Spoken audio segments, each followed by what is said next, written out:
I never thought I'd be running for my life through the palace corridors at 12 midnight, my heart hammering against my ribs like a war drum. But that's what obsession does. It turns silk sheets into shackles.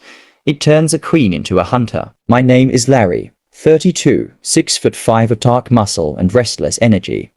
I thought my face was my blessing. Turns out it's my curse. Back home, women fought over me like I was the last drop of water in a desert. Arguments, tears, fists thrown in the market square. My name became a whisper on every lip, a rumor that followed me from street to street.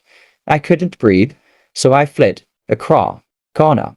The palace of the Royal House of Ashanti offered me sanctuary, a job, a new name, a quiet life polishing silver and opening gates. I was wrong. She saw me the second week, the queen, fair-skinned, flawless, with a body that could make time stop hourglass curves, a heavy sway that made the guards look away and the maids blush.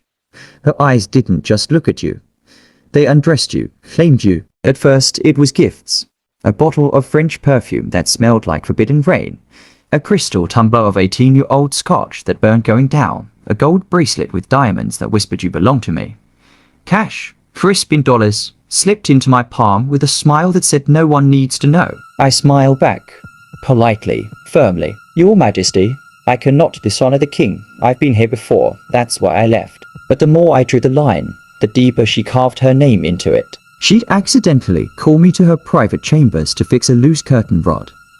Her fingers would linger too long on mine. Her voice would drop to that velvet whisper that makes a man forget his own name. Larry, could you reach that for me? I got clever. My phone would ring with a fake call from the King's steward. Sir, urgent matter in the East Wing. Or I'd set an alarm, King's Council meeting.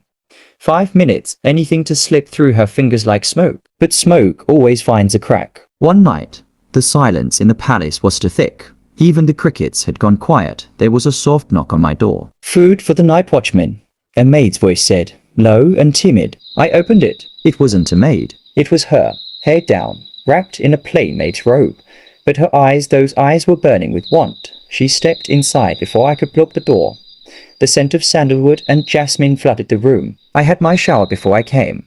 She whispered, I'm fresh, I'm clean, I'm yours, if you'll have me. That's when I knew this wasn't a game anymore. This was a trap with silk ropes. She wouldn't touch the water I offered. No wine, no tea. She knew I might have laced it. She was playing chess while I was playing checkers. If you don't yield to me, Larry, she said, her voice cold as marble, I'll scream, I'll say you forced me. And no one will believe the palace guard over the queen. My blood went ice cold in that moment. I wasn't a man. I was meat between the king's jaws. She moved closer. Her fingers traced my forehead, my jaw, down the curve of my neck, over my bare chest. Her lips followed soft, deliberate, tasting me like I was her last meal. Then her hand went to my belt, fingers fumbling with the zip. I grabbed her wrist hard. I need to pee, I said. My voice was steady, but my hands were shaking. She nodded, lips curving into a victorious smile. She thought she'd won. The toilet, that narrow, tiled room with the rusted iron window bars, my only way out.